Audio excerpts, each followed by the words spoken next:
Assalamualaikum warahmatullahi wabarakatuh. Nah, kita ketemu lagi adik-adik pejuang SBMPTN. Hari ini kita akan bahas soal UMUGM 2017 kode 813. Nah, sebelum kita mulai pembahasan soal ini, coba kita klik dulu tombol like dan subscribe-nya. Oke, sudah, baik, terima kasih. Nah, ini soal tentang elektrokimia sel volta. Kita lihat ya. Diketahui data potensial standar sel kimia sebagai berikut. Yang pertama, reaksi sel antara Zn dengan Cu. Potensial standar selnya 1,1 plus. Reaksi kedua yaitu reaksi sel Zn dengan Pb. Potensial standar selnya positif 0,63. Dan reaksi ketiga adalah reaksi sel antara Cu dengan perak. Positif 0,46. Berdasarkan data tersebut, pernyataan yang benar adalah yang mana? Nah, soal ini sebenarnya soal yang mudah kita bahas. Cuma begini, perlu kita ketahui, ada triknya untuk bisa menjawab soal ini dengan mudah. Yaitu kita gunakan metode seperti garis bilangan, ya, di mana harga potensial standar sel itu nanti kita jadikan seperti jarak. Kita anggap sebagai jarak. Dan satu perlu diingat, yang mengalami reduksi kita posisikan di sebelah kanan, yang mengalami oksidasi posisikan di sebelah kiri, sesuai dengan urutan dalam deret volta. Di dalam deret volta, yang mudah mengalami reduksi itu lebih kanan, yang mudah mengalami oksidasi itu lebih kiri. Nah, coba kita lihat pada reaksi pertama. Kalau kita perhatikan pada reaksi pertama, di sini yang mengalami reduksi Cu. Kenapa? Karena positif 2 jadi 0. Sedangkan yang mengalami oksidasi adalah Zn, karena 0 menjadi positif 2. Artinya, karena Zn mengalami oksidasi, Cu mengalami reduksi, maka posisi Cu ada di kanan Zn. Ini Zn, Cu di sebelah kanannya. Nah, berapa jarak antara Cu dengan Zn? Jaraknya itu ambil dari potensial standar sel, yaitu 1,1. Nah, tapi perlu diingat, seandainya di sini dibuat min, kalau ini dibuat min, maka yang terjadi sebaliknya.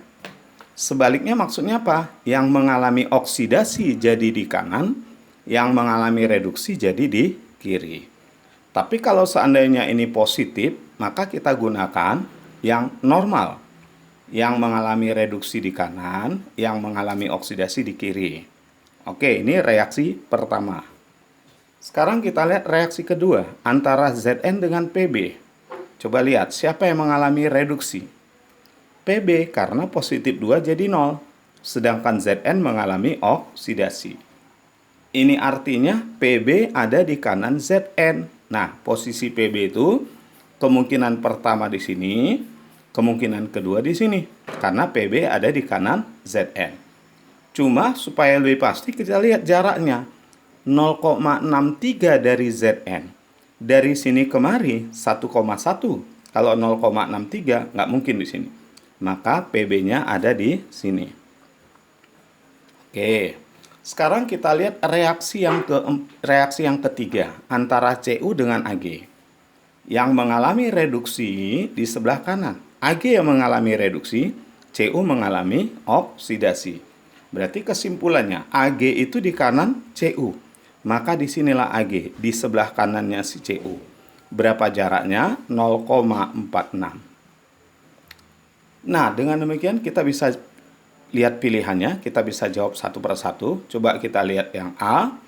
Ion Zn2+ merupakan ion yang paling mudah direduksi. Nah, di dalam deret volta, yang paling mudah mengalami reduksi atau yang paling mudah direduksi itu adalah yang lebih kanan. Berarti di sini yang paling kanan siapa? Ag. Artinya Ag+ itu lebih mudah direduksi. Sedangkan Zn paling kiri, berarti Zn itu paling mudah dioksidasi. Maka pilihan yang A salah. Kita mau cari yang benar. Nah, kemudian kita lihat yang B. Cu ditambah Pb2+ menghasilkan Cu2+. tambah PB dapat terjadi pada keadaan standar. Ingat, untuk mengetahui reaksi itu bisa berlangsung atau tidak, satu aturan yang di sebelah kanan mesti mengalami reduksi. Coba kita bandingkan CU dengan PB. Nah, inilah urutan dalam deret voltanya. Yang lebih kanan antara CU dengan PB adalah CU. Artinya CU mesti mengalami reduksi dan PB-nya mesti mengalami oksidasi. Nah, sedangkan di sini kalau kita perhatikan CU-nya mengalami oksidasi. Karena CU mengalami oksidasi dan PB mengalami reduksi, berarti ini tidak terjadi pada keadaan standar. Jadi yang terjadi pada keadaan standar seharusnya CU-nya mengalami reduksi, PB-nya mengalami oksidasi. Maka yang B salah. Kemudian yang C. Berapa nilai potensial standar sel untuk reaksi PB dengan Ag? Nah, ini sama aja, dia menanyakan jarak dari PB ke Ag. Jarak dari PB ke Ag. Nah, ini mudah. Ya, kita lihat aja, kita bisa hitung jarak dari sini kemari. Ini 0,46. Nah, maka kita harus tahu ini berapa. Jadi jarak PB ke Ag adalah jarak dari sini kemari ditambah 0,46. Untuk mendapatkan jarak dari sini kemari, kita lihat tadi. Jarak dari Zn ke PB 0,63. Nah, ini 0,63 nih. Kita mau cari jarak dari PB ke Ag. Dari sini kemari. Ini 0,46. Berarti ini berapa?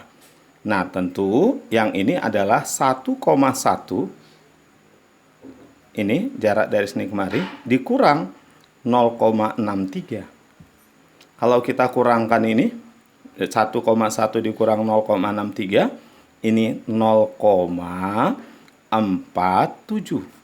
Nah, berarti jarak dari PB ke Ag kita tambahkanlah 0,47, kita tambah 0,46. Dari sini yang ini kita tambah ini, maka dapatnya positif 0,93 volt. Nah, di sini kita lihat 0,47. Salah. Yang 0,47 itu jarak dari PB ke CU. Salah. Kemudian berikutnya, potensial standar Ag lebih besar dari PB, lebih besar dari CU, lebih besar dari Zn. Nah, semakin ke kanan, potensial elektroda standar itu makin besar.